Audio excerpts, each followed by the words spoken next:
ഞാൻ ആദ്യം നിങ്ങളെല്ലാവരും ആ വിഷയത്തിൽ പ്രതികരണം തേടാൻ വേണ്ടിയാണെങ്കിലും ഇവിടെ വന്നതിനകത്ത് സന്തോഷമുണ്ട്. ഇങ്ങോട്ടേക്ക് വരുമ്പോഴും ഇവിടുന്ന് പോകുമ്പോഴുമായിട്ട് നിങ്ങൾ അനുഭവിക്കുന്ന കാര്യങ്ങൾ, ഈ സമരത്തിൻ്റെ അടിസ്ഥാനം ആധാരമായിട്ടുള്ള കാര്യങ്ങൾ, അതും കൂടെ ഒന്ന് വാർത്തയിൽ ഒരു ഇടം കൊടുക്കണമെന്ന് അഭ്യർത്ഥിക്കുക. കാരണം ഇപ്പോൾ മിനിഞ്ഞാന്നും കേന്ദ്ര ഉപരിതല ഗതാഗത വകുപ്പ് മന്ത്രിയെ കണ്ടിരുന്നു. നമ്മൾ അന്ന് പാലം പൊളിഞ്ഞതിൻ്റെ അവിടെ നിന്ന് കണ്ട സമയത്തും ഷക്കീറിൻ്റെ സ്ഥാനം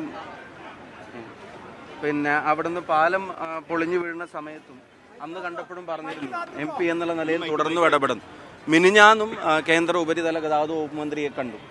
മന്ത്രിയെ കണ്ടിട്ട് ഇതിന് മുമ്പ് ഉണ്ടായ കാഴ്ചയിൽ കൊടുത്ത നിർദ്ദേശങ്ങൾ പൂർണ്ണമായിട്ട് ഇവിടെ നടപ്പിലാവുന്നില്ല എന്ന് മന്ത്രിയോട് പറഞ്ഞപ്പോൾ മന്ത്രി ഉദ്യോഗസ്ഥരോട് ചോദിച്ചപ്പോൾ ഉദ്യോഗസ്ഥർ അവിടെ എല്ലാം ക്ലിയർ ആണെന്നാണ് മന്ത്രിയോട് പറയുന്നത്. അപ്പം ഞാൻ പറഞ്ഞു, I am coming from the ground, താഴെ തട്ടിലുള്ള പ്രയാസങ്ങൾ നേരിട്ട് കണ്ട് മനസ്സിലാക്കിയിട്ട് പറയും, you have to trust us. ഈ പറഞ്ഞ വേഗതയിൽ ഇവിടെ കാര്യങ്ങൾ നടക്കുന്നില്ല, ഒന്നും വേണ്ട, സർവീസ് റോഡുകളുടെ കുഴിയടക്കാനുള്ള ഒരു ആത്മാർത്ഥമായ പരിശ്രമം പോലും ഇവിടെ നടക്കുന്നില്ല എന്നുള്ളതാണ്.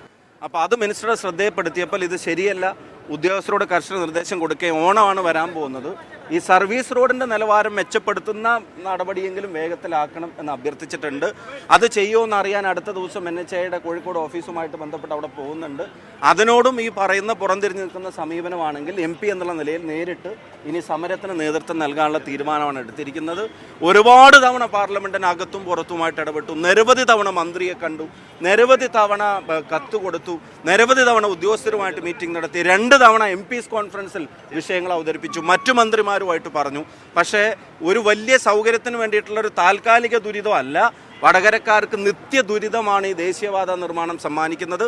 ഈ അവസ്ഥക്ക് മാറ്റം വരുത്താൻ സാധ്യമായ എല്ലാ ഇടപെടലും നടത്തുന്നുണ്ട്. അതുകൊണ്ട് തീരുമാനമാവുന്നില്ലെങ്കിൽ ഇനി പ്രതിഷേധത്തിന് നേരിട്ട് ഇറങ്ങുകയാണ് എന്നുള്ളത് നിങ്ങളിലൂടെ അറിയിക്കാൻ ആഗ്രഹിക്കുന്നു. ഈ ദുരവസ്ഥ ഇത് ഇങ്ങനെ തന്നെ തുടരുകയാണെന്നുള്ള വിവരം ഏതായാലും വന്ന സ്ഥിതിക്ക് അതും കൂടെ ഒരു വാർത്തയായിട്ട് കൊണ്ടുപോകണം എന്ന് അഭ്യർത്ഥിക്കുകയാണ്.